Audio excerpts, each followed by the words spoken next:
I'm Shawki Abdallah. I'm the provost, and I'm glad to be here tonight with President Stokes, the president of the University of New Mexico, to welcome you this evening for the University of New Mexico's 63rd Annual Research Lecture. Tonight is about celebrating the significant achievements of distinguished Professor Barbara McGrady and to present her with this year's Annual Research Lecture Award. This is, as you probably know, the highest honor for research and creativity that the UNM bestow on our faculty. The University of New Mexico is New Mexico's flagship university. We're designated by Carnegie as highest research activity. This is the highest designation for research universities. But we're also a Hispanic serving institution, one of very few such institutions that have both of these designations. While these designations we're very proud of and they're very remarkable, actually at UNM we place higher value on our people and on the extraordinary research they bring to this university. From discovering orbiting supermassive black holes to innovations in many areas of business and the research of Dr. McGrady in substance abuse, as you will hear tonight. Our research is incredibly diverse and truly excellent, generating knowledge that benefits all of us. Distinguished Professor McGrady exemplifies this excellence. Tonight, I also would like to take this opportunity to personally thank distinguished Professor McGrady for her contributions and leadership in making the research at UNM outstanding, and I look forward to her lecture, titled Till Death Do Us Apart, A Lifetime of Research to Better Understand and Treat Alcohol Use Disorders in the Family. And now I'm going to welcome my friend and my colleague, Dr. Michael Dewar, who's an emeritus professor of psychology, ex-VPR, ex-senior vice provost, ex-associate dean for research, et cetera, and a great skier. So, Mike.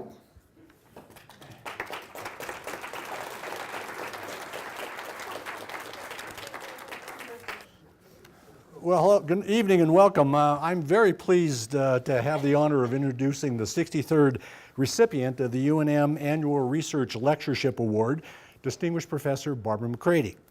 However, I have to say that it's been a real challenge to constrain the introduction to the 5 minutes that I've been allotted, because I could spend this entire hour just listing her many varied and significant accomplishments. Now, it's customary in these kinds of introductions to recite a litany of the honoree's accomplishments, and I will do that, but only in a truncated way, because as outstanding as it isn't what most of us who know Barbara McGrady value most about her. And I want to spend at least a couple of minutes talking about that. Inasmuch as this lectureship is among the highest honors that UNM bestows on one of its faculty, you would be absolutely correct in assuming that Dr. McGrady has amassed a truly outstanding scholarly record. In fact, it is a record that has earned her several awards, including a Distinguished Service and Career Award from the Association for Behavioral and Cognitive Therapies, an award for Distinguished Career Contributions to Education and Training from the American Psychological Association, the G. Allen Marlatt Mentorship Award from the Research Society on Alcoholism, and as well as that organization's SEISHUS Award for Distinguished Service. Her record has also earned her the rank of Distinguished Professor here at UNM. After graduating from Purdue University with a bachelor's degree in biology, Dr. McGrady enrolled in the clinical psychology doctoral program at the University of Rhode Island, where she began her career in alcohol research and treatment. After earning her PhD in 1975, she took her first academic position at Brown University before moving to Rutgers University in 1983. At Rutgers, she quickly moved through the academic ranks, attaining the prestigious rank of Professor II, while also holding several administrative positions, including director of their Center on Alcohol Studies and the soul-searing job of Psychology Department Chair. After several attempts to recruit her to UNM, our efforts were finally rewarded when in 2007, Dr. McGrady became the director of UNM Center on Alcoholism, Substance Abuse, and Addiction, or CASA, and a professor in the psychology department.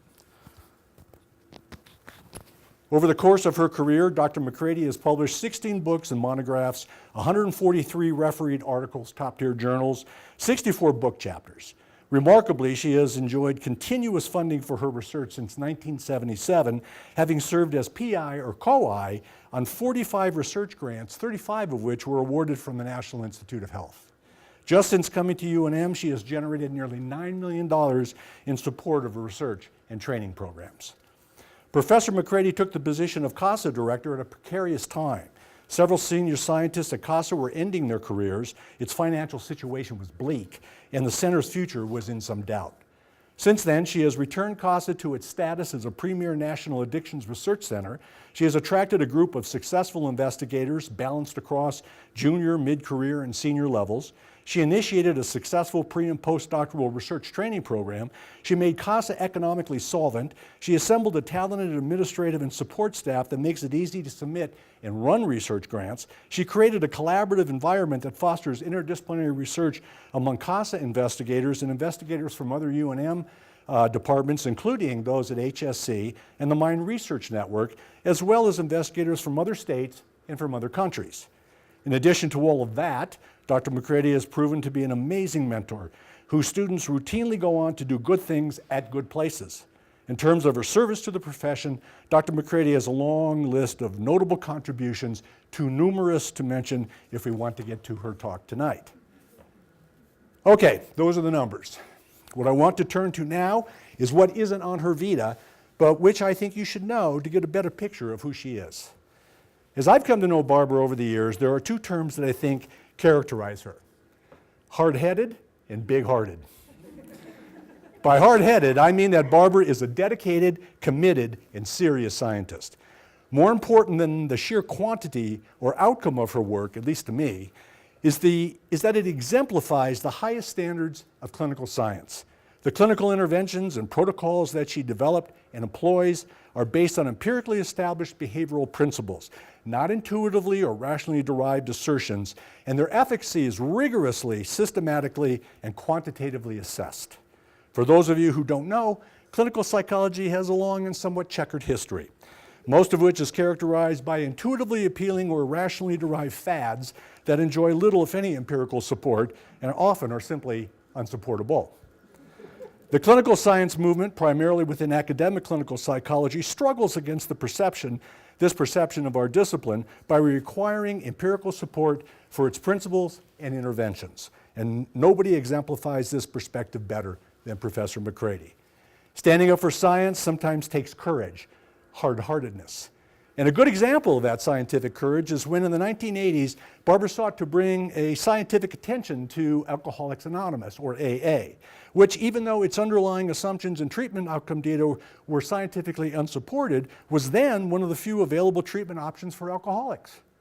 Her ideas of bringing science to bear on AA initially were not well received by either AA adherents or behavioral scientists who viewed the assumptions of AA as antithetical to science.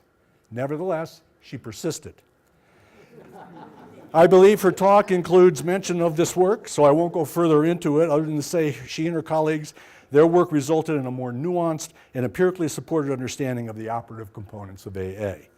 I saw evidence of Dr. McCready's hard-heartedness firsthand when in her role as CASA director, she reported to me in my role as vice president for research. Another job I wasn't able to hold for very long. Let's just say that Dr. McCready had a vision about how CASA ought to move forward, and that vision became a blueprint. Big-hearted? Note that I am not saying soft-hearted. Her big-heartedness is exemplified by the opening line in her self-statement, and something she says often. I entered psychology to contribute to bettering people's lives. Now, that statement, in one way or another, is proclaimed by virtually every applicant to every graduate program in clinical psychology in the country and maybe the world. It's easy to say, it's much harder to do. For Professor McCready, it's a core and driving value. She's lived it. It's inherent in her life's work. She went into alcohol treatment because alcohol hurts people's lives. She went into alcohol treatment research with women and families because alcohol abuse wreaks havoc not only in the lives of alcoholics, but in the lives of alcoholic families. And while it is a cross-gender problem, it affects the genders differently, something that was overlooked in the literature at the time.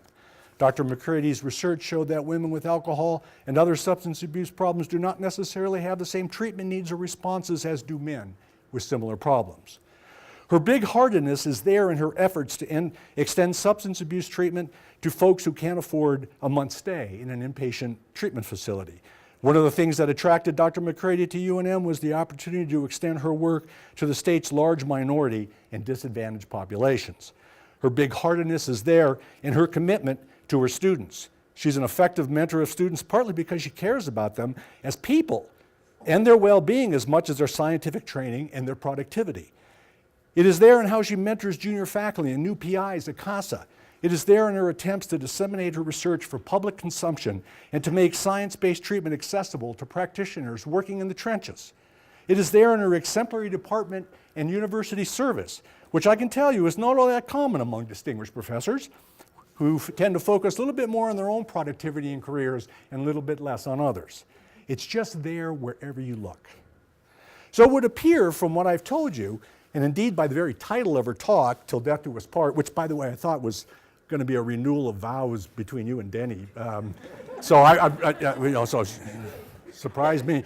That you would think, going into this, that she has had the enviable pleasure of excelling in a career that allows her to pursue her deepest love, helping people.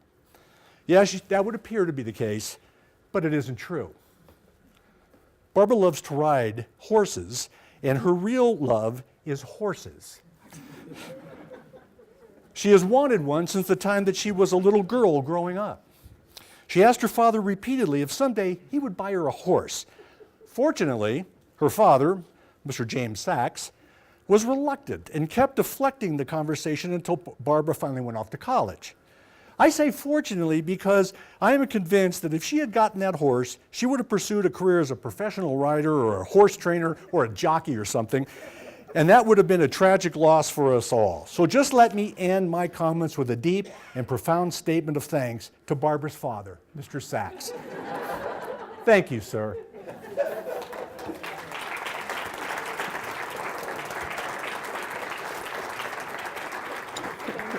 Where did you get all that material? I just made it up. Well, Mike just gave half my talk, so I'm not quite sure what I'm going to do now. But I do want to thank you for that incredibly kind and lovely talk, and you gave away my deepest secret about horses. But I really appreciate it, and I do want to say how much I appreciate Mike, who I met when I interviewed here, 12 years ago, and he said to me, "You're the person I want to hire, and I'm going to do everything I can to make sure you come." And then a whole bunch of other people did the same thing, and I'm so grateful for that, and for all his help in all those various jobs that he's had over the years. I also want a few more thank yous, and I will say I'm going to be a little awkward because the body mic wasn't working, and so I'm going to be like flipping this back and forth, so I apologize for any awkwardness. I do want to thank Jane Ellen Smith, who nominated me for this award. She's out of town and was unable to be here, but she just did a wonderful job, and I'm so appreciative of that.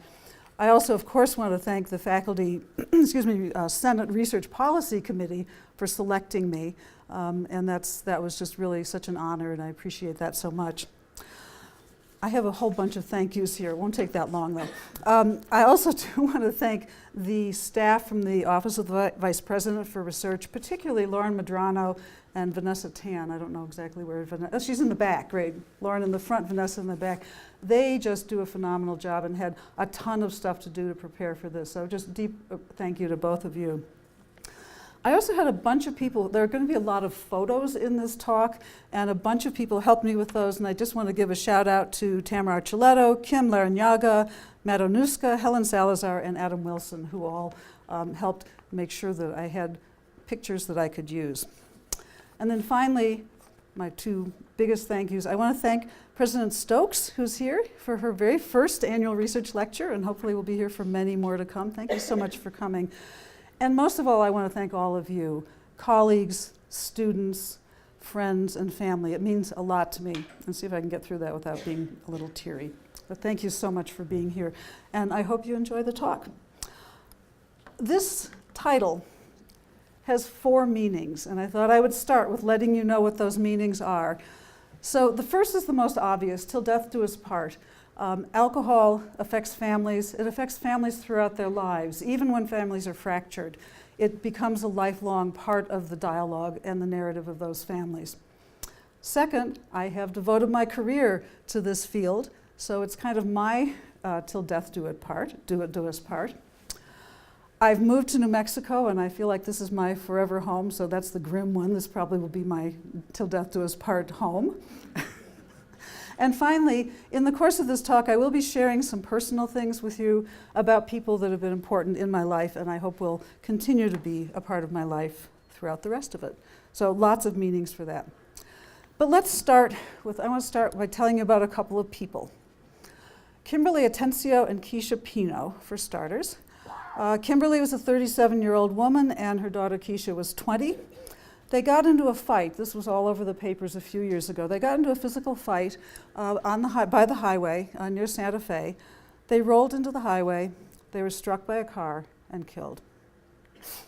They had shared a fifth of hard liquor before that fight had started. People die from alcohol. And I think for me, this is a fundamental fact that we should never forget in all of the things that we talk about. About 88,000 people die every year from alcohol-related causes. And I should note that despite our terrible concern about the opioid overdose crisis, that's more than twice as many people every year as die from opioid overdoses. We should not ignore the other, but we often think that alcohol is kind of the forgotten cause of death in this country. Alcohol, in fact, is the third leading preventable cause of death in the United States. I also want to tell you a little bit about Nota Begay III. Probably not as many people know about him. Nota Begay is a Stanford graduate in economics. He and Tiger Woods were roommates for about a year. He was the only full Native American professional golfer on the tour. He's now retired. He had had a massive heart attack. He now is a professional golf commentator. He's an amazing guy. He has a foundation that's committed to improving the health of Native American youth, particularly focusing on diabetes and obesity. He had 2 DWIs. The last one was in the year 2000. It was all over the Albuquerque Journal and national media coverage as well. And he says, it was a turning point in my life. People resolve their alcohol problems as well as die from them. And I'm going to show you, hopefully I can get all of this without killing myself. This graph is from an epidemiological survey, national survey of about 43,000 people in the United States, and it looks at people who had drinking problems and who resolved them. And what you can see is almost 50% of people actually resolve their drinking problems over time. They do it either with treatment, which is the darker blue bar, or without treatment, which is that sort of grayish turquoise bar. People who get treatment are more likely to be abstinent. People who do this without treatment are more likely to cut down their drinking, but get to the point where they're not having problems as a result of their drinking anymore. So a message of hope as well as a message of concern. Okay, my talk really today has been inspired by these two facts. Number one, that alcohol problems can devastate individuals, their families, their communities, and that people can change. And this one kind of driving belief that Mike, I think, talked about as well, is that we can better people's lives by doing research and through science. I'm going to talk about 4 things today: alcohol in the family, a lot about my clinical trials research, a little bit about mechanisms of change research, and then dissemination research. But we should start at the beginning. Okay. Margaret Maxine Miller married James Frederick Sachs in 1942. They had 2 daughters, my sister Judith Ann and me. I'm the younger, a cute little 7-month-old baby, a little plump. A few years later, about 1945, Mary Frances Kroll married Frank Eugene McCready. They eventually had 4 children. One of them was their son, Dennis. He was adorable, wasn't he? Everyone who knows him was going, "Aw." Okay, I got older. I went to college. And as Mike said, I went to Purdue. And this is really where my story starts, I think, about how my career has been shaped. This gentleman is Robert Toll. He was an associate professor at Purdue University. I was a biology major, but I took 2 psychology courses. One of them was abnormal psychology. And Dr. Toll, in one lecture, talked about the vision of community. And he talked about the idea that people live in communities, people are ill in communities, but communities also can help people recover and change and be healthy. And that stuck with me as just a thought that I had never had. This was the 60s, and it was a time of social activism. And I eventually said, well, I really want to leave biology and go into psychology. And that vision stuck with me. What he was really talking about was general systems theory, the idea that both individual behavior and behavior change and successful or unsuccessful functioning can be understood, and you really need to think about it at different levels, within the person, within their skin, within their brain, but also within their close relationships with family and friends, as well as the larger community of work, school, and family. After college, I got married and went on to graduate. Oh, sorry, how could I forget my son? Yes. Several years later, we had a son, Eric Paul, but in between the marriage and the son, I went to graduate school. And two people here were also very important to me. Alan Berman, who's here on the left, was my major professor, and he taught me really three things. One was he worked in the community, and that was where I first learned how to work in the community, get outside of the university. I spent time talking with police officers. We did training to help police officers learn how to deal with domestic violence calls. This was a long time ago. They still need the training. He also did work with criminal justice populations, work that I really haven't done for a very long time, but have come back to in the last few years. And he gave me the confidence that I could be successful. He really believed in me in a way that was important. Jim Prochaska, the other gentleman on this slide, was my first clinical supervisor, and I really learned about clinical psychology, clinical work, as much as we could, evidence-based clinical work at that point. He also was doing lots of couples and family therapy, and that was where I first learned about couples and family therapy. This was us from our hippie days. This is graduate school, long hair and beards and granny glasses and things. Okay, on to the next phase of my career. I graduated, got my degree. While I was in graduate school, I did a practicum at Butler Hospital in Providence, Rhode Island, and did a little bit of work with this guy, Tom Paolino, who was a psychiatrist there. And then I went off to internship. And Tom had this idea that maybe he'd like to do something kind of creative in terms of treating people with alcohol problems. And so he got a little grant from the state of Rhode Island, and he called me while I was in internship, and he said, would you like a job? Everybody wants a job. And the job was, he said, I got this grant to do this treatment study, or this treatment program, but I'd like to make it research, and I don't know how to do research. So could you come and design the study? So I was like, sure. It seemed like it was interesting. I said, I don't know anything about alcoholism. And he said, no one else does, so it's okay. So finished internship. I came to Butler Hospital, joined the faculty at Brown University at the medical school. Also there was Richard Longabow. And I had met him also when I was a practicum student. He was also a researcher on this project that we designed, and has really become a lifelong friend and mentor, and a person, I think, more than anyone else in my professional life, who really taught me what it means to be a decent, caring, kind human being in all aspects of your life as a professional. And I'm deeply grateful to him, and he sent me a wonderful note about this honor and this talk. We also had a very good clinical team that was there. Okay. So this was where I started my research on families. So let me tell you a little bit about why I decided to focus on families. First, we do know that alcohol use disorders really affect a large proportion of the population. In this country, almost a quarter of Americans have a first-degree relative that has a drinking problem, and almost 40% have some blood relative with a drinking problem. That means if you think about it, that's like a third, that could be like 40% of the people in this room. We also know that more than 10% of children under the age of 18 are living in a home with a parent who has a drinking problem. So this is a pretty pervasive problem.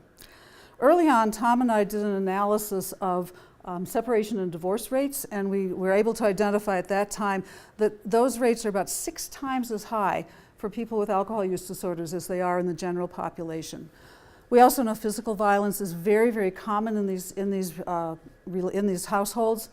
A later study that we did with one of my students, Michelle Drapkin, looked at interpersonal violence in intimate couples. It started with a study with women with alcohol use disorder, and it became very clear that about 2/3 of them were engaging in physical violence towards their partners. That violence is often bidirectional, males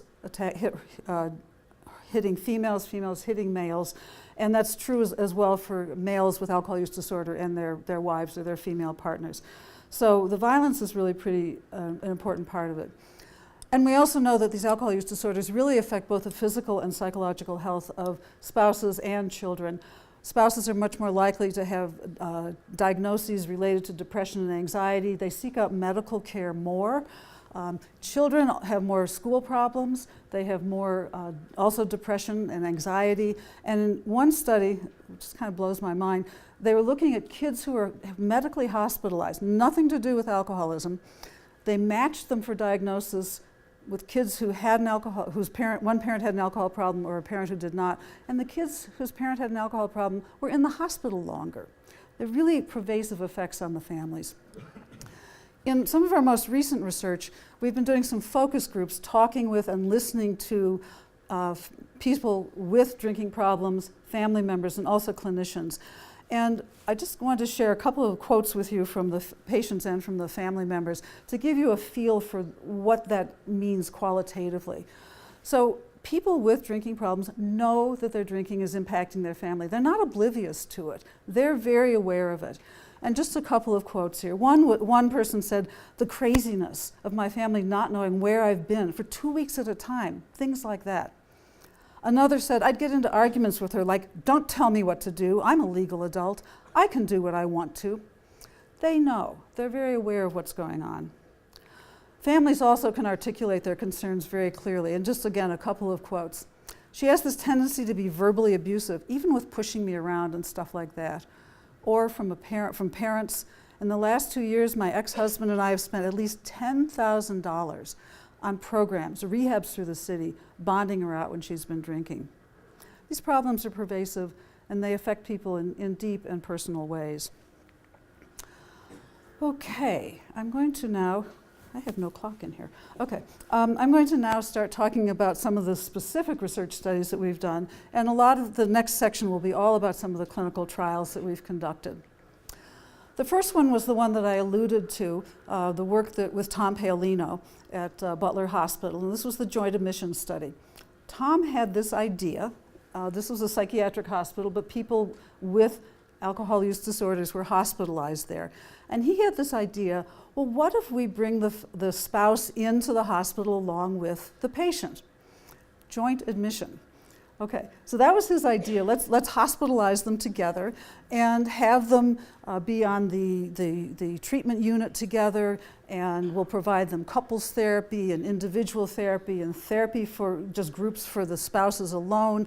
And when things come up on the unit, we'll intervene in real time and really help them change their relationship. Really cool idea.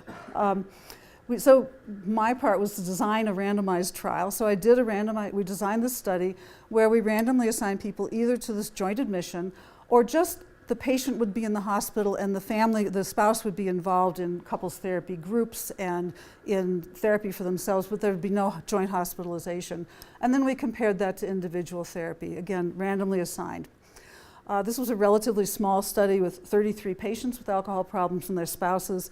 We assessed them at the beginning with consent, followed them again at 1 month, 6 months, and 4 years.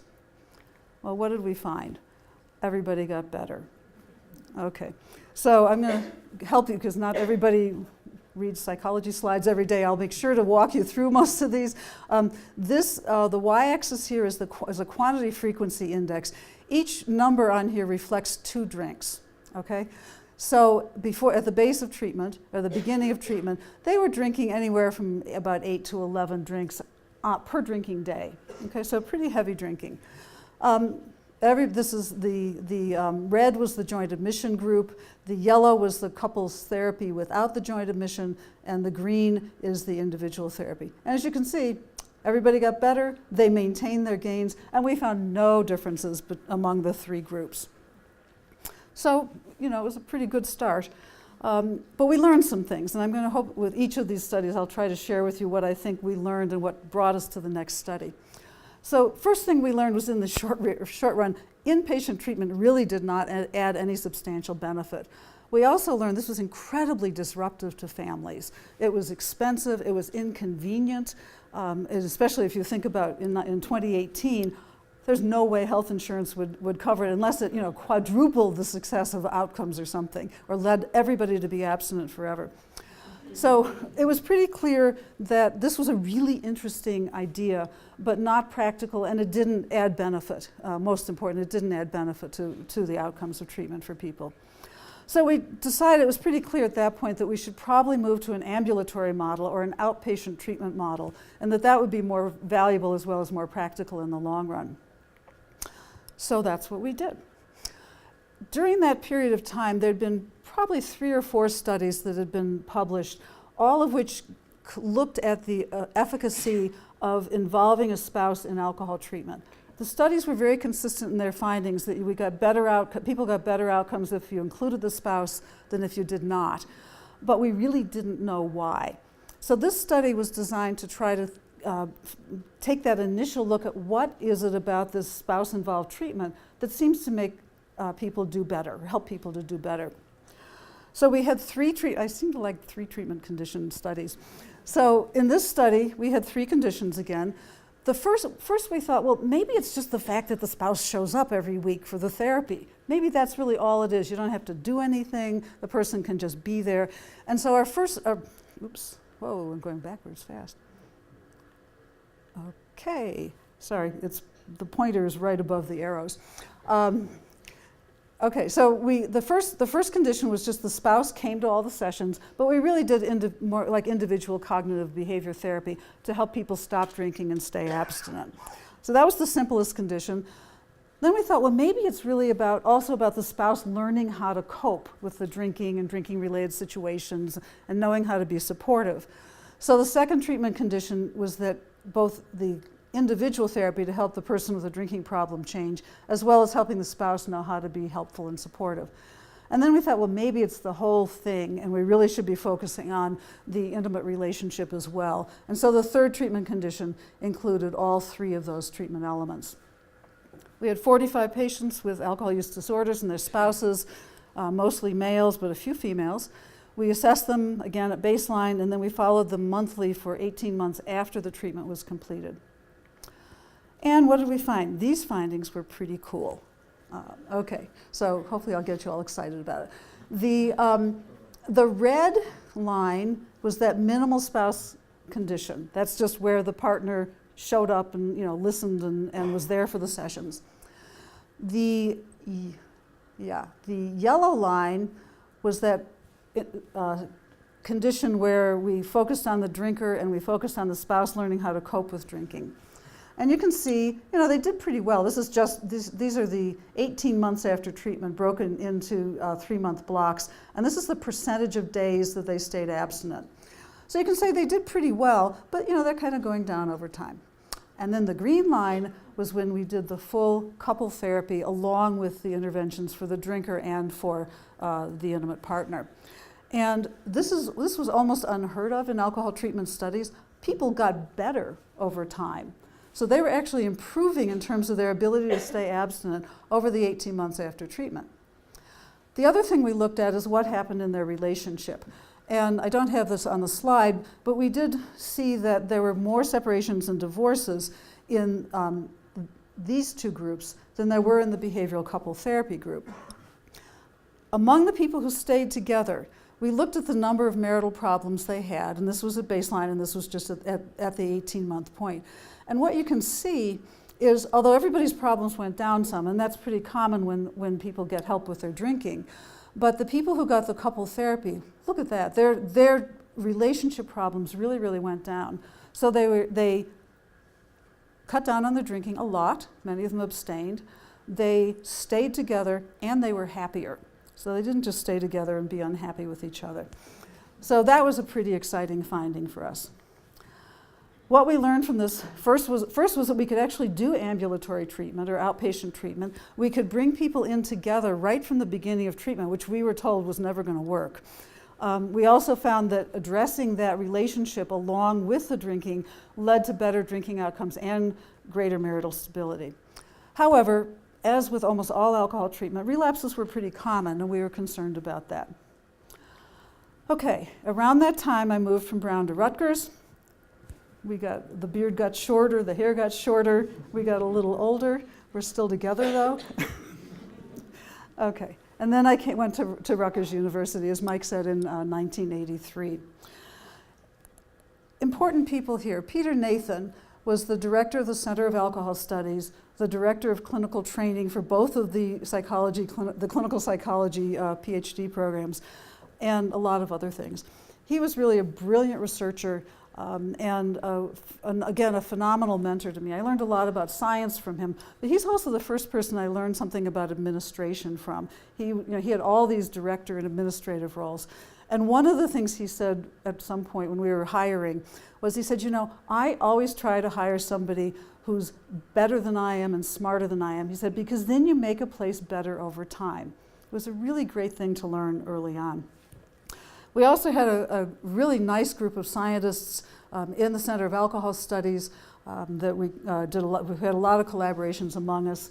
And I do want to point out Beth Epstein, who's here on the left, because she and I then have conducted a number of clinical trials over the years after I came to Rutgers, and so she's really integral to many of these studies.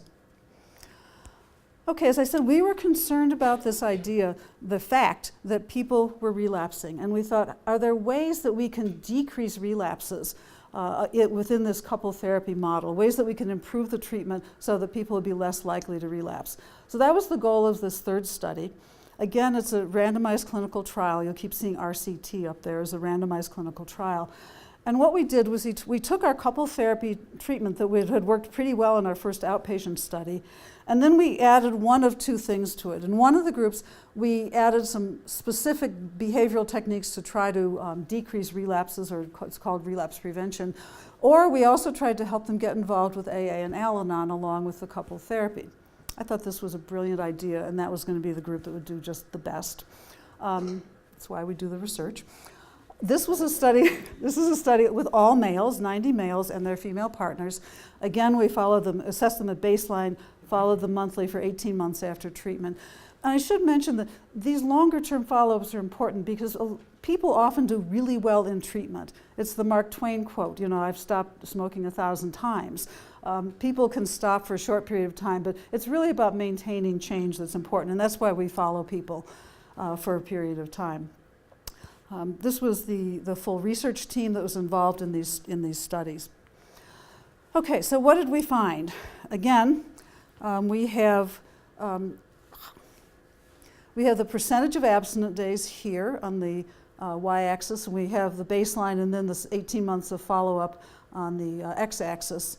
And we have our straight couples therapy condition, the one that we had tested before that we were so excited about the results with. The yellow is the line is the group that we enhanced the treatment with AA and Al-Anon, and the green is the group that we enhanced the treatment with these additional behavioral relapse prevention strategies. Everybody got better, people deteriorated a little bit over time, and there were no differences among the three groups in terms of just straight percent abstinent days.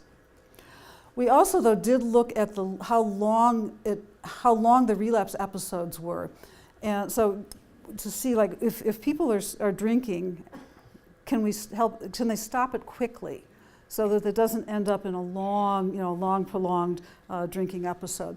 And we found actually that the relapse prevention condition combined with the couples therapy, the relapses were much shorter. They actually drank more frequently, but they caught themselves more quickly. So that was our one kind of good signal from that study. And we decided, based on that, with it actually adding those relapse prevention elements made a little bit of a difference. So we added it to our couples therapy model. Surprisingly, combining AA with this cognitive behavioral and couples therapy did not contribute to better outcomes. And I was actually quite surprised by that. But that was those were the data. And it may have to do with the fact that we were doing a couples therapy and a behavioral therapy along with AA, and that it was confusing to people. We're not quite sure. At this point, though, we started thinking about, well, we think we've got a pretty good treatment here, but what about people with other substance use disorders? Is this treatment going to work for them? And what about women? There were no studies of women at all. So those are the next two studies. This study was a study that Beth Epstein was the principal investigator on. And this one we called Behavioral Couple Therapy for Drug Abuse. We didn't come up with clever titles until I moved to UNM. And you'll see all my clever titles once I got to CASA, that has a long tradition of cool titles for things. This was a treatment development study. We were really trying to adapt our couples therapy for other kinds of substance use disorders. So we had a very small sample, just 24 couples. We provided them a longer treatment, 6 months of weekly outpatient treatment, assessed them during treatment, at the end of treatment, and just a 3-month follow-up because this was a smaller study. And we found a couple of things that were kind of interesting. I don't sound too enthused about this one, do I? Okay, so we looked at two things. This is the percentage of days. This is baseline during treatment and the 3-month follow-up. And, it's really hard to see this on here, sorry. This is the percentage of drug use days. So the percentage of days that they were using drugs at all before treatment. And it's actually lower than it typically is in alcohol studies, because usually in alcohol studies, people are using about 65 to 70% of the days before treatment. But they decreased their drug use days. They actually decreased their drinking days as well during the treatment. We were not thrilled with the results of this study, though. We saw that we could actually adapt the treatment, but the outcomes were really not that impressive. And a lot of it was because this was really much, much more difficult treatment.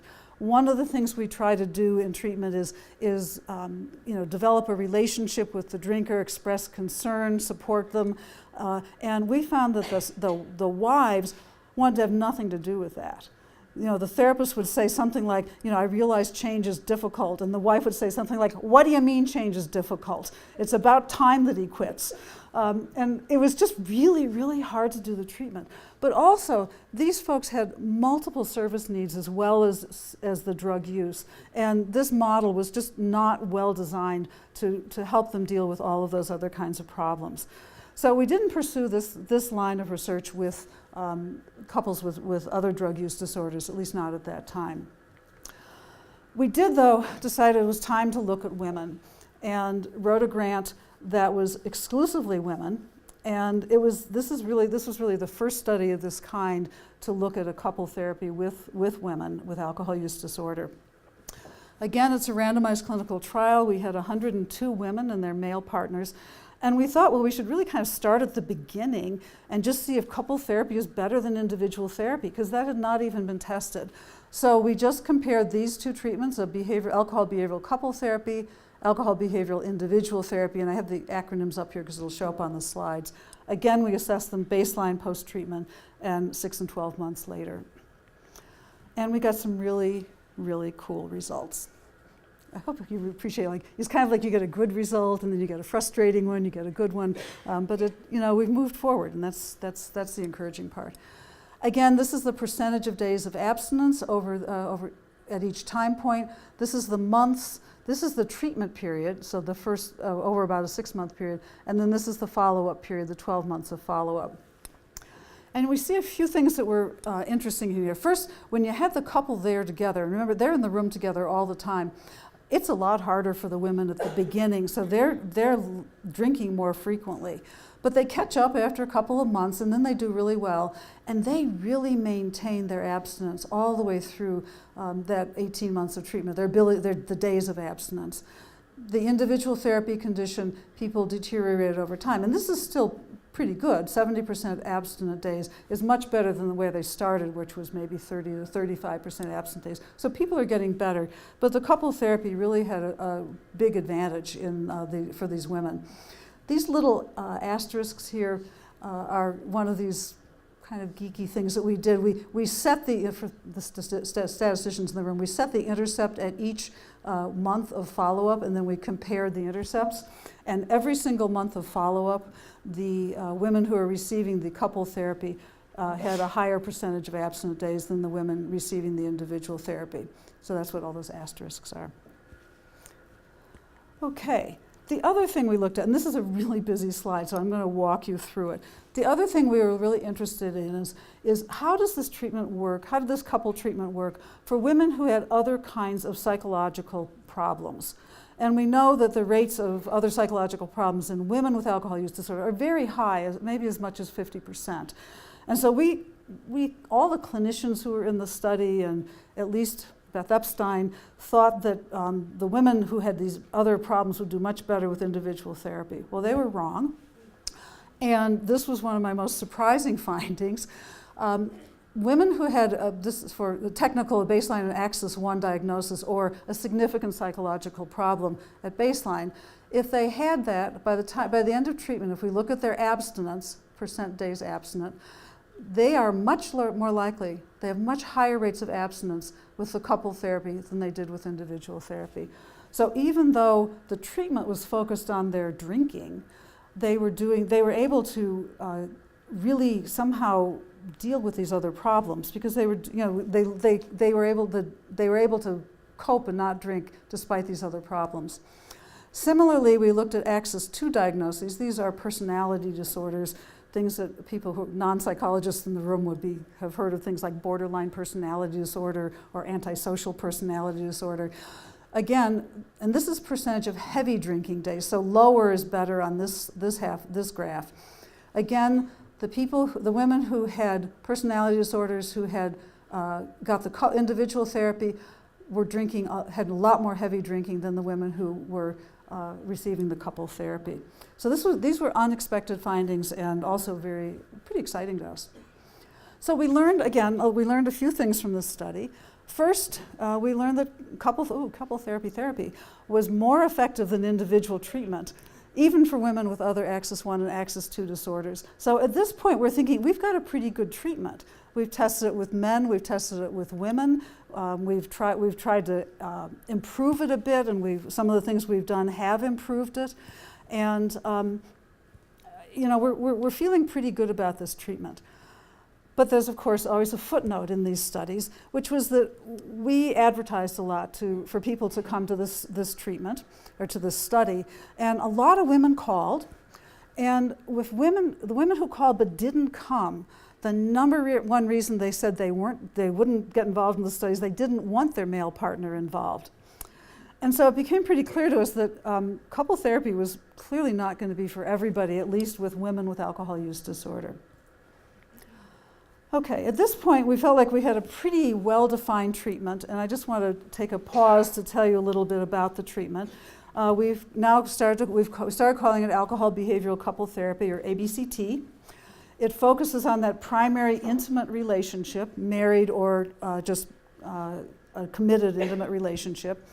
It's a cognitive behavioral treatment, both for the alcohol use disorders and for distressed relationships. And there are 3 major elements. These are the elements that we identified in that first outpatient study.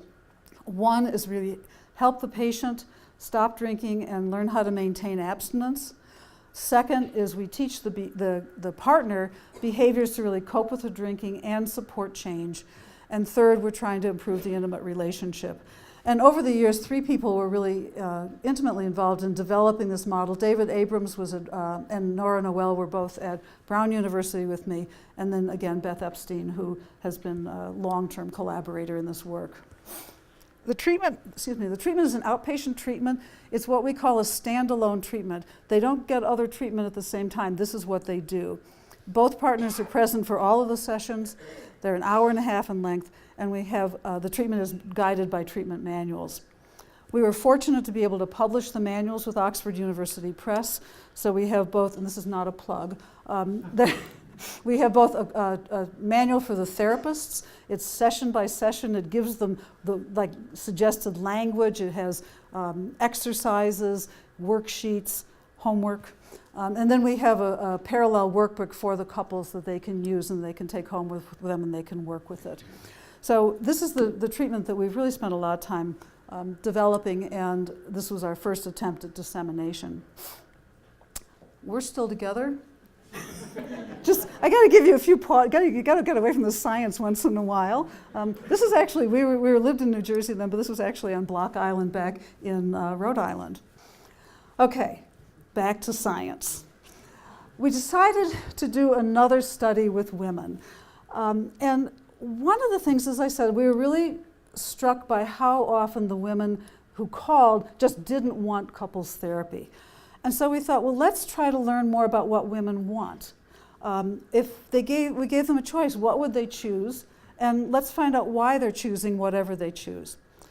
And then we also thought, well, maybe part of this is the women need some individual time. So we thought, let's compare our ABCT, our straight couple therapy, to a therapy that blends individual and couple therapy together, to see if that would actually have them coming more often, enhance their compliance, and improve outcomes.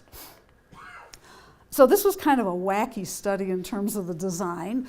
We start out with a woman calling, and then on the phone, we said, they knew they were calling for a research study, and we said there are two parts to this study. You could either come to therapy alone and get individual therapy, or you could come with your partner.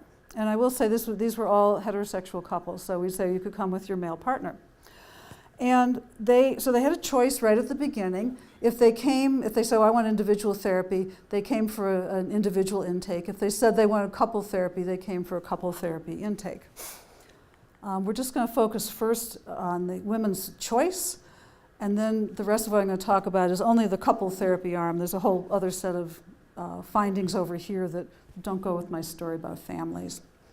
Okay, so we're going to look at this part. So if they said they wanted couple therapy and we screened them and consented them for the study, then they were randomly assigned to either a standard couple therapy or this blend of individual therapy and the couple therapy. So the first thing we did is we asked the women, what they wanted, and overwhelmingly they chose individual therapy. It was sort of disappointing for a family therapy researcher that they wanted individual therapy. But we were trying to understand that, so we learned that, and we coded their answers just with a very standard. We created a coding system to try to identify why did they choose individual therapy. And the three biggest things they said was, one is, I want to change on my own. This is my problem. I want to be the one that takes care of it, and I want to be the one that changes. I don't want someone else involved in this.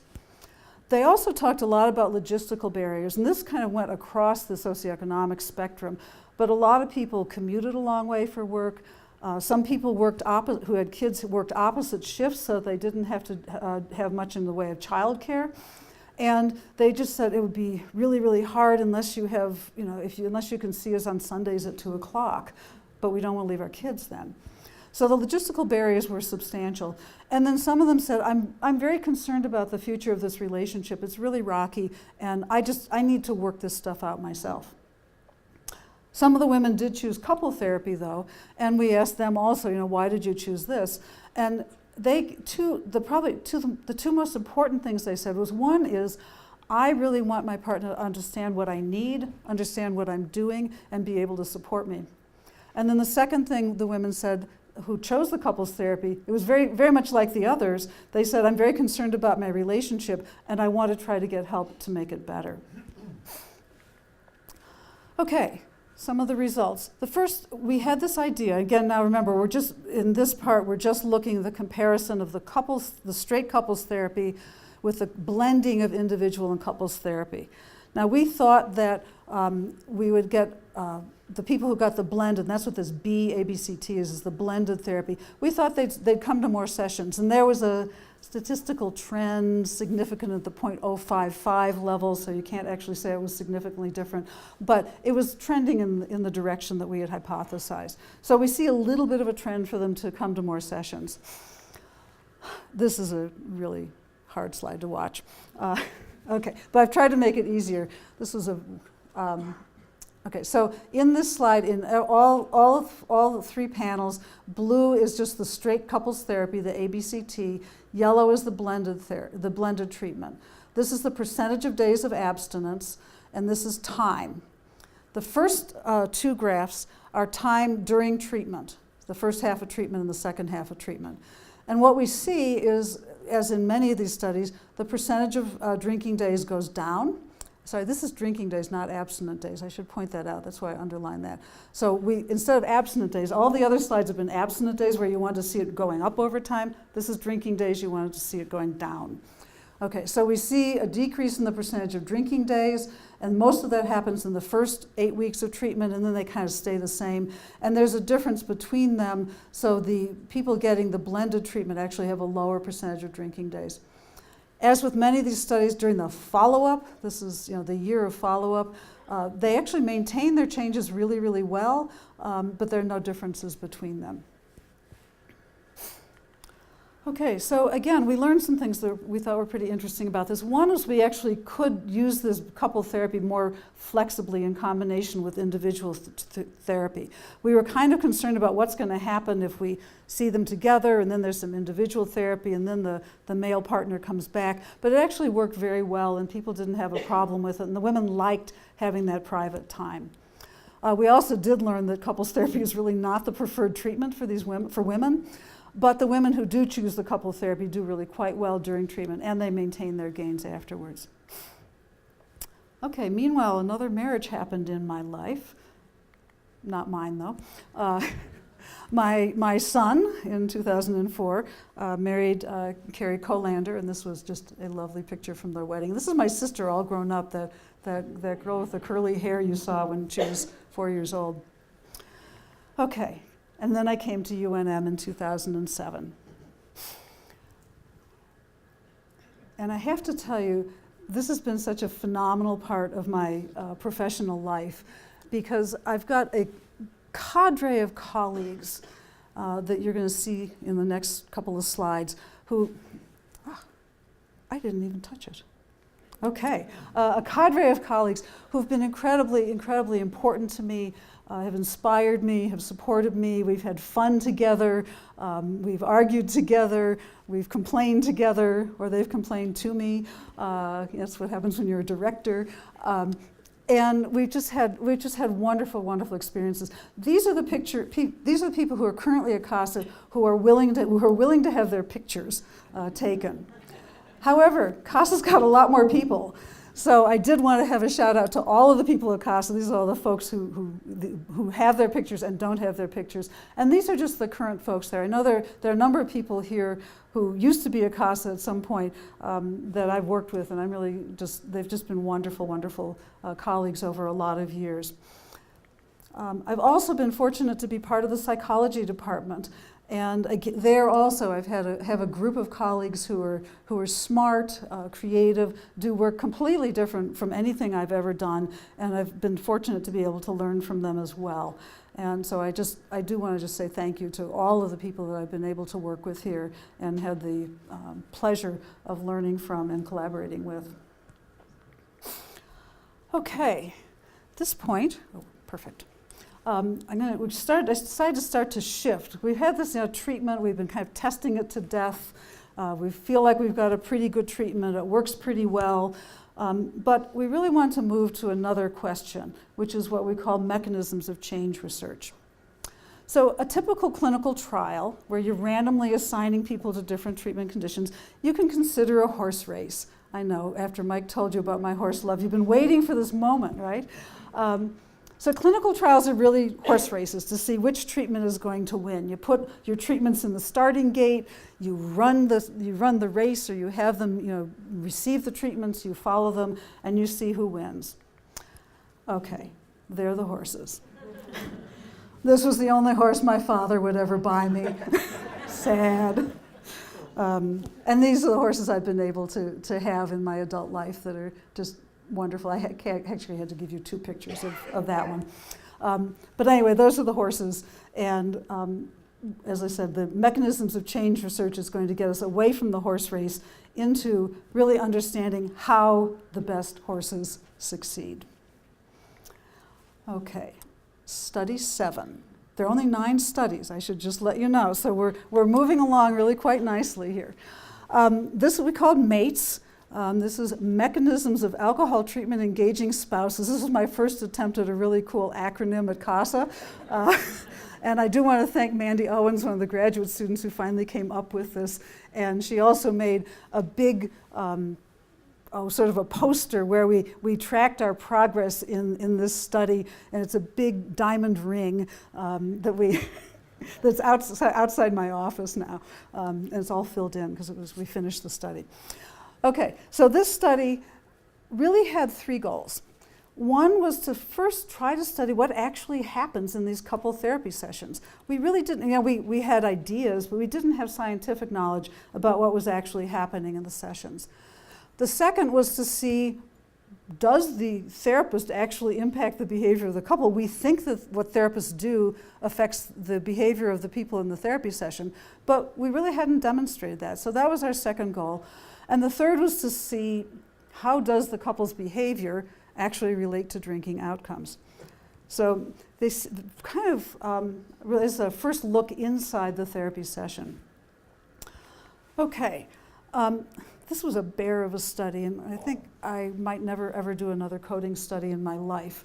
We used therapy sessions from 4 of our studies of ABCT, a total of 186 sessions. We coded behavior in both the first session and a mid-treatment session because we wanted to see what happened at the beginning and how would people change.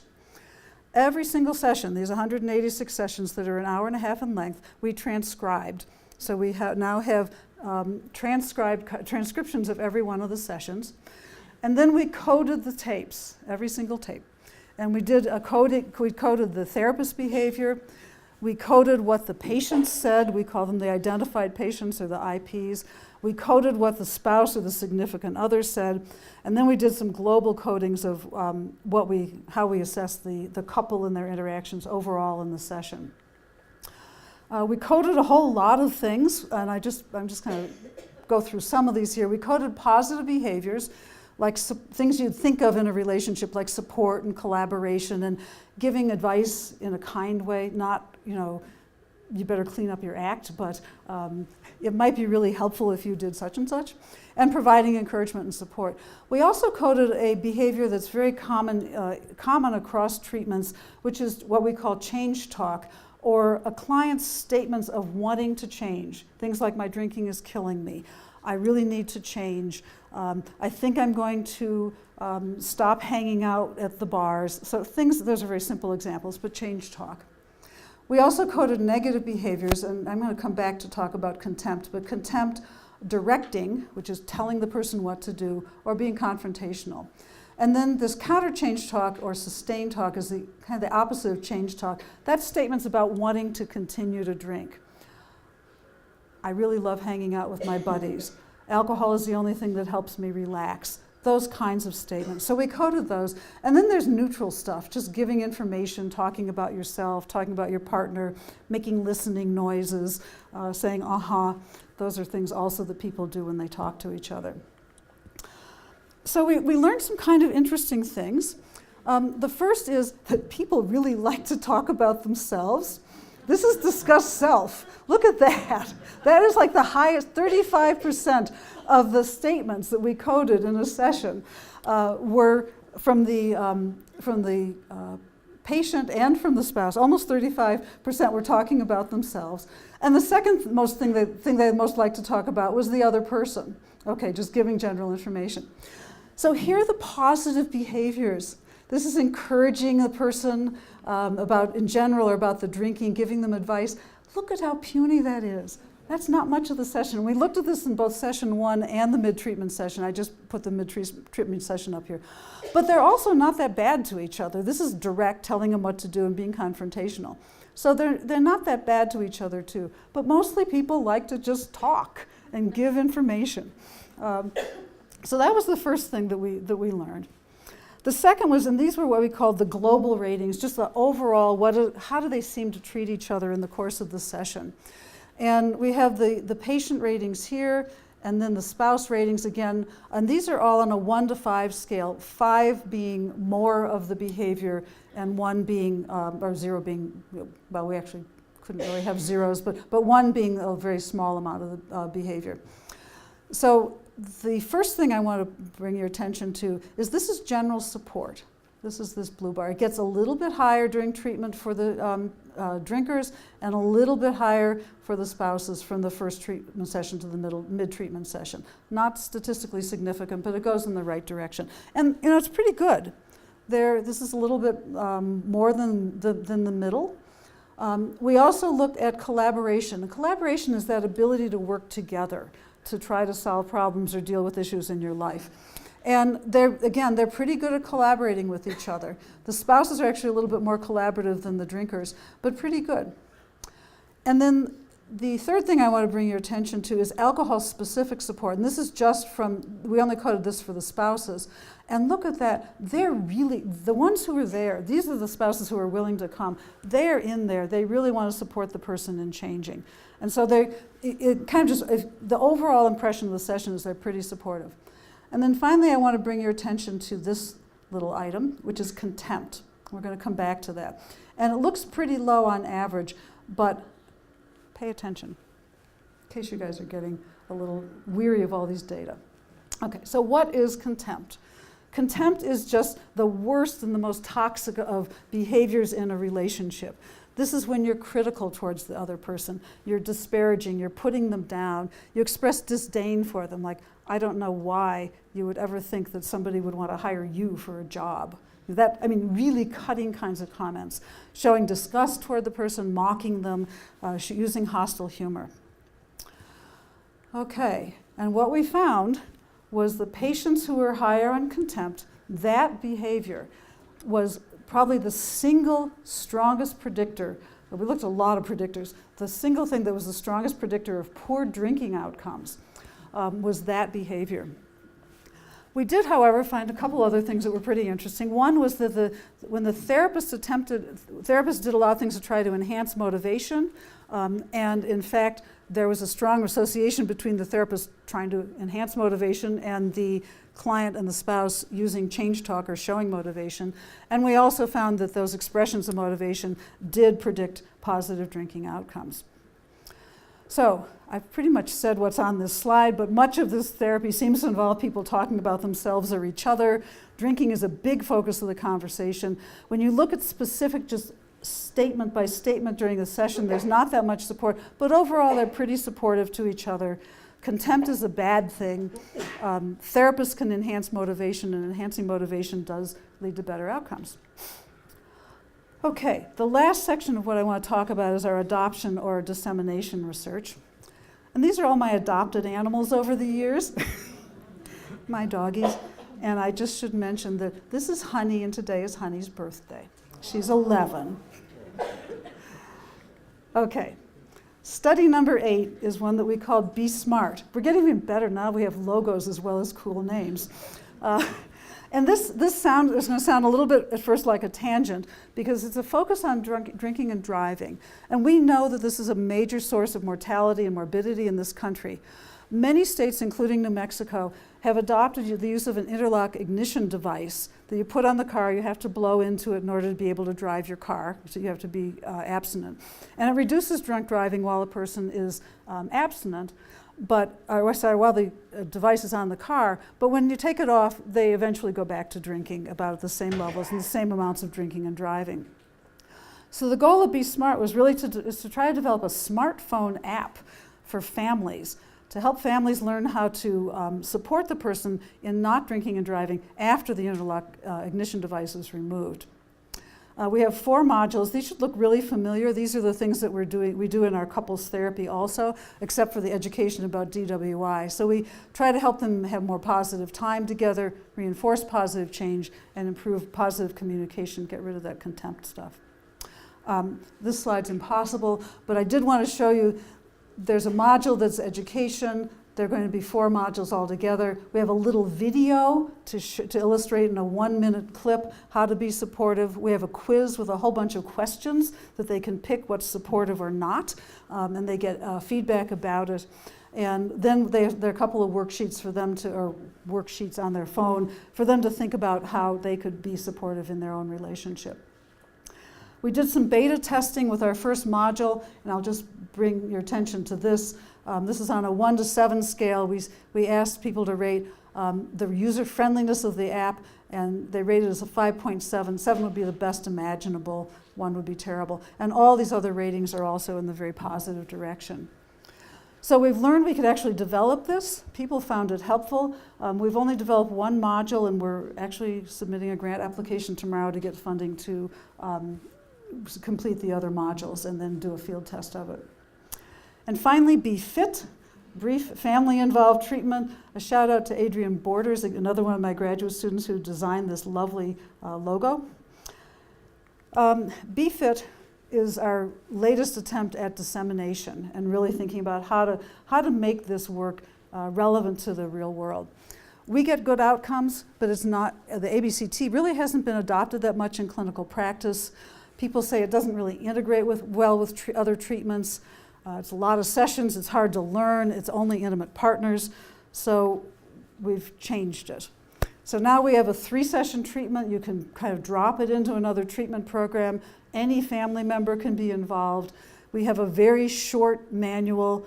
We've been training clinicians in about 2 hours, and again, it has these same 3 elements. Increase positive time, reinforce change, talk to each other better.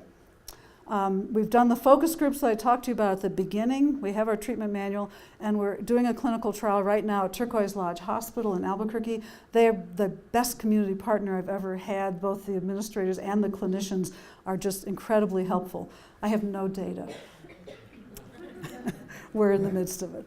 Okay, so a little summary and conclusions, and then there'll be an after note here. Overall, I think what we've learned in the course of this is that we can actually do partner-involved treatment. It's more effective than individual treatment, both in helping people decrease their drinking and be happier in their intimate relationships. It works better than individual treatment, even, at least for women, with women who are struggling with other problems at the same time. We don't think this treatment model is as good for people with other primary drug problems. And we are aware that a lot of women really would prefer individual therapy. And we think that this combination of the individual and couple therapy is probably a key to providing these kinds of services to women.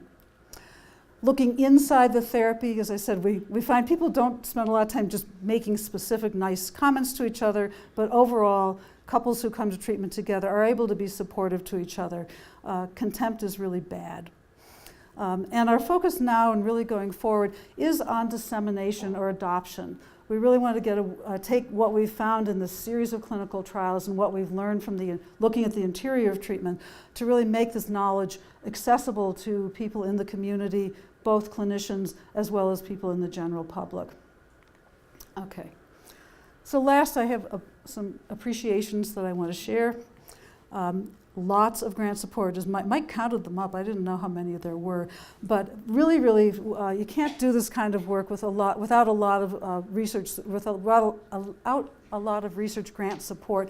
Clinical trials are hard to do. They're time-consuming, and they take a lot of years. And without that, you really can't do the work. So NIH has been an incredible supporter. I've also had support from Bernalillo County, from one of the private foundations in New Mexico, as well as in my previous sites.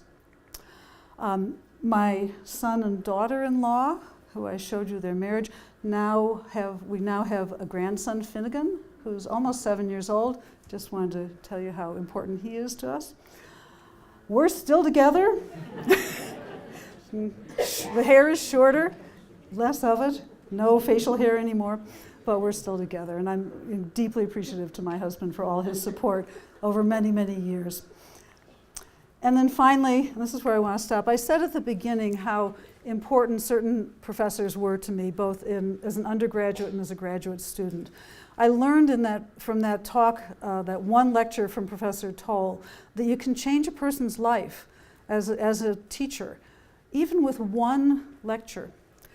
And I want to finish with a shout out to my fantastic students. I've had so many just wonderful graduate students over the years. These are all the students whose PhDs I've supervised, their dissertation research. both here at UNM and in previous places. I've also just had the good fortune of having just wonderful students in classes, wonderful students that I've supervised clinically, and I couldn't do this work without them, and my life would not be the same without them. So I want to thank them. I want to thank all of you for your attention, and I think we have time for questions now, right? Thank you so much.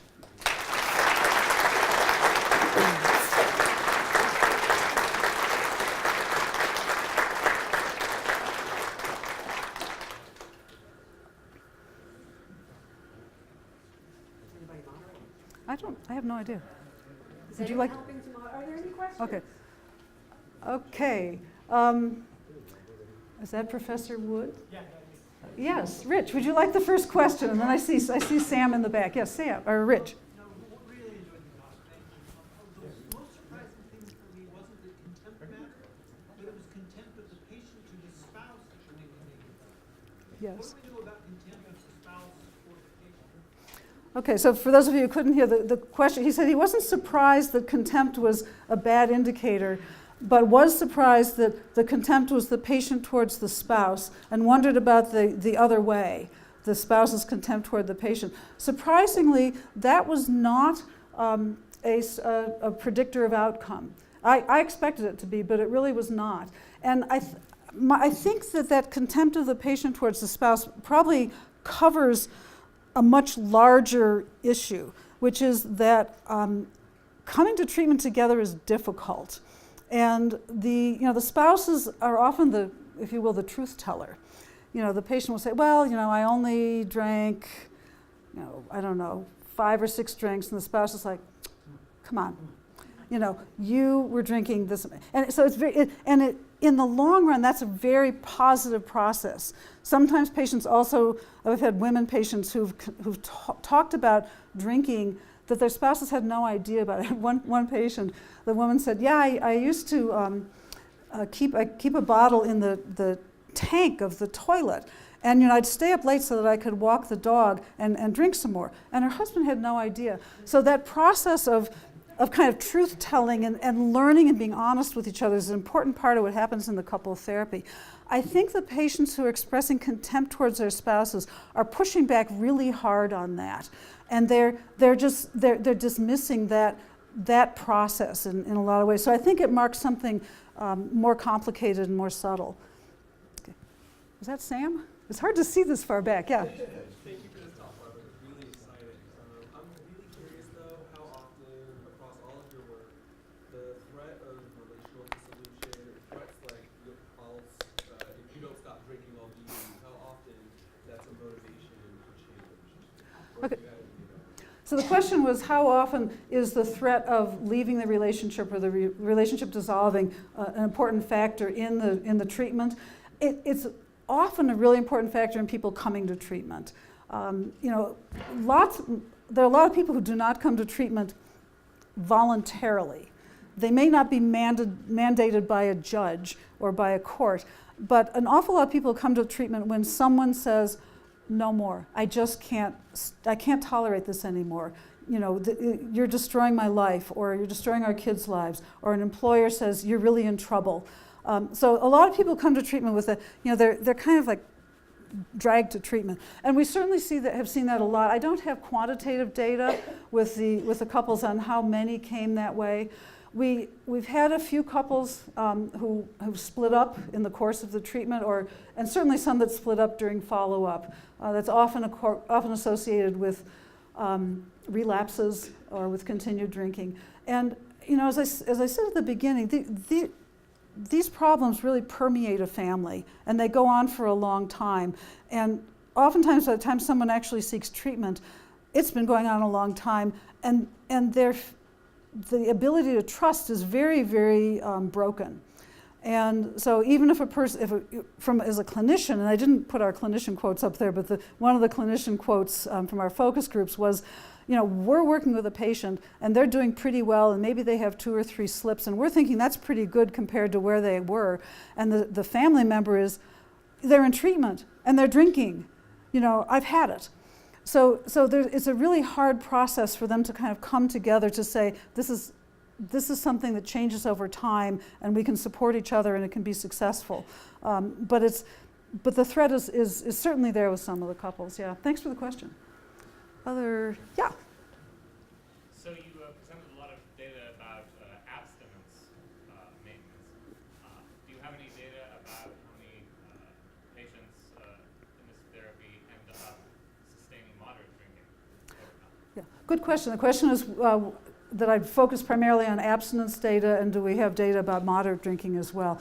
It's interesting. We've looked at a few different ways, and what we find, because our treatment is designed for abstinence, and we talk with people at the beginning about a commitment to abstinence at least during the treatment.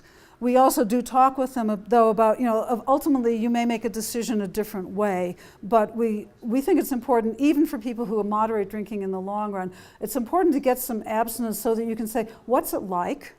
You often find out abstinence is pretty good. And then you also are able to begin to develop some skills to cope with problems and emotions without drinking. So as a treatment, I think that's a really important piece of alcohol treatment in general. In our studies, we have a relatively small proportion of people who sustain moderate drinking. We have, and if you'll notice in most of the slides, I was showing percentage of abstinent days, not abstinent people.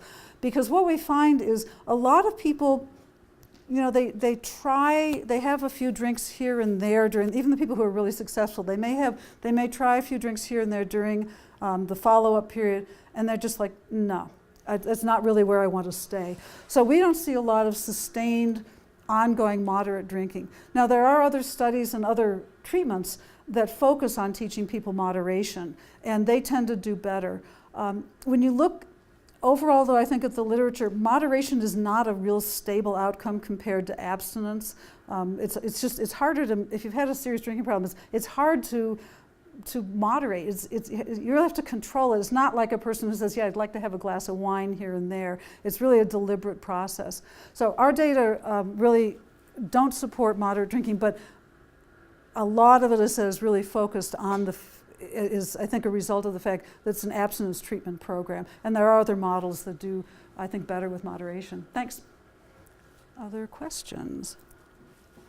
Yes, thank you. Do you have any information on similar kinds of programs of research related to sugar addiction? Oh, interesting question. The question is whether there's similar studies or programs for sugar addiction. Not that I'm aware of, but there have been a lot of studies, older studies, that took a couple therapy approach to weight reduction. And I know that's different than sugar addiction specifically. And those studies is actually kind of interesting with, for the most part, they didn't do that well, but for women, if their male partner was involved in the couple therapy to help them lose weight, they tended to do better than if, without the partner involved. And that's also been true with smoking cessation studies. People who stop smoking together do much better than people if you have two partners who both smoke and one of them tries to stop and the other does not. But I don't know about sugar addiction specifically. Thanks. Any other? Yeah. Throughout all of the studies, about what percent of the research participants came from minority groups? A relatively small percentage. Most of this work was done in Rhode Island. Most of the clinical trials were done in Rhode Island and New Jersey. So we had relatively low proportions of minority clients. Our current study, the BFIT study at Turquoise Lodge, is overwhelmingly minority population. So it's one of the things I'm pleased about in being here, is that we have much more ability to look at these treatments across more diverse populations. Thanks. Yeah. Why do you think adding AA and Al-Anon to your supportive aspects of the couples therapy didn't produce any significant difference in the result? What do you think the reason for that was? Okay. Good. Thank you. Good question. The question was why I thought that the adding AA and Al-Anon didn't really improve the couple therapy outcomes. And I'm going to make a tangent answer first before I come back to that, because we have a lot of data that shows two things. One is that involvement with AA is associated with better outcomes. And that's a very consistent finding in the research literature, as well as as well as the clinical literature. The fact that there are more than 156,000 AA groups around the world is also, I think, a marker of the value of AA and the importance of it to people who are attempting to get into recovery. There have been some randomized trials comparing a treatment based on AA, or that draws on AA principles, 12-step facilitation, comparing it to motivationally focused therapies or cognitive behavioral therapies. And those AA-focused treatments or 12-step facilitation do equally well in general, and actually are more successful at helping people maintain continuous abstinence. So that broader literature is very supportive, and the scientific literature supports some of the people's individual experience with the importance and efficacy of AA. I think what was happening with our treatment is a couple of things. One is it was both AA and Al-Anon, and our treatment really focuses on what are the ways that the couple can work together to try to change, what are ways that the spouse can support the person in change. And that's a very different message than what Al-Anon gives. Al-Anon really talks about detaching with love and saying you can't change the person, you can't influence their drinking, they need to do that themselves. And so I think that partly there was a bit of a mixed message at least for the spouses. And I also, we tried very hard to connect the principles of AA with some of the principles in the treatment, but I think again, people felt, it felt like it was two different things. And so people found it hard to, I think, integrate the two together. There also is some literature, though, that suggests that people who have a strong intimate relationship or marriage use AA less than people who don't have much of a social support system and are using AA as their primary social support system. So that may be the third element, that in fact with our ability to strengthen their intimate relationship kind of trumped the potential added benefit of AA. Thanks. I think it's time to stop with questions, right? That's right. Okay. Thank you all so much.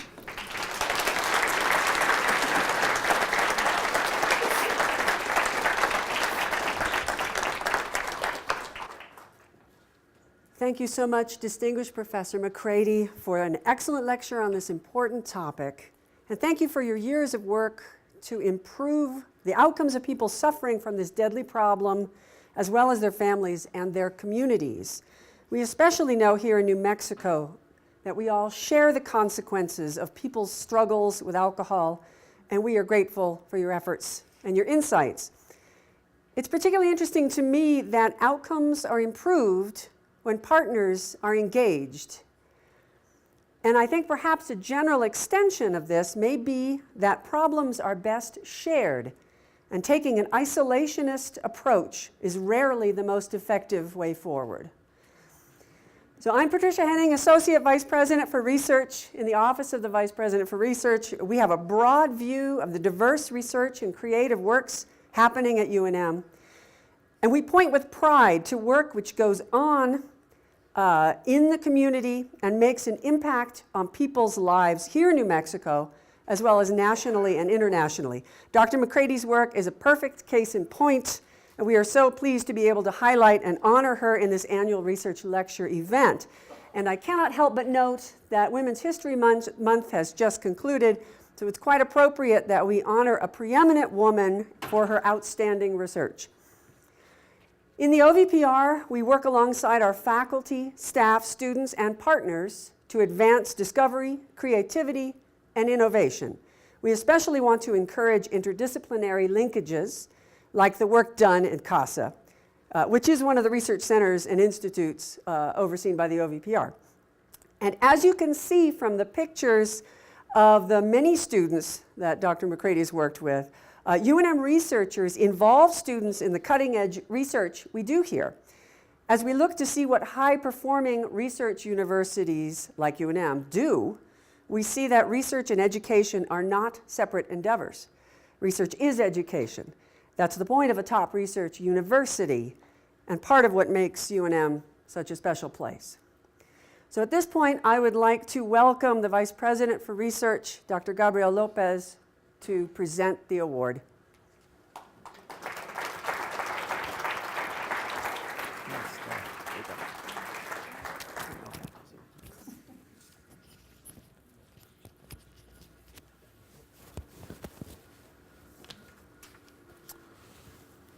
Good evening. Thank you very much, Associate Vice President for Research, Henning. And thank you very much, distinguished Professor McCready. It was a really fantastic talk and really inspiring as well. I'd like to echo my associate's remarks with regards to the importance of the work that you've done, not only for New Mexico, but also for UNM and for the nation. I think this is really important that we try and engage all of the tools at our disposal in order to tackle this really important issue. And as an engineer, it's great to hear someone talk about a systems approach towards this problem. I think that's great. I'm also glad to hear that New Mexico has helped you in your professional development, or at least in your composition of acronyms. I'm glad that this is that you came here and that you've made this your home. I think we all benefit from this. I'd now like to thank the folks who put in the hard work to select this year's annual research lecture. As was mentioned, it's the Faculty Senate Committee, the Research Policy Committee, that does this work. It is really a lot of work. The nominations are quite extensive, and there is a lot of competition for this prestigious award. So thank you for those of you. If there's anyone here in the RPC, thank you very much for your hard work on this and your sage decision. I'd also like to thank the staff in my office for putting together this nice event, especially Lauren Medrano and Vanessa Tan. They do a lot of work, pretty much single-handedly putting this, and it's basically months of preparation, and it always turns out very nice. Okay, so now I would like to invite distinguished Professor McCready to come forward and accept the award, which is in here somewhere, I think. Yes. I'm going to unplug one of these microphones, and we are to pose for a photograph, I think.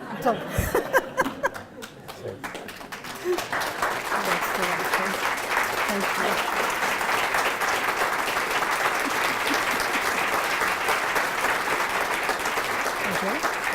It's yours. Thank you very much.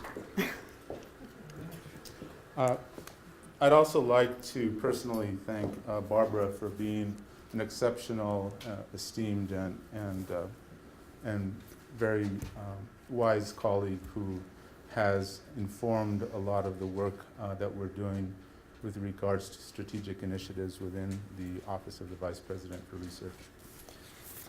Okay, so thank you all for attending tonight's lecture and for helping us to honor the tremendous achievements of Dr. McCready. We have some refreshments in the STAM Commons, which is out the hallway and over to the left there. So please join me one last time in honoring Professor McCready with applause.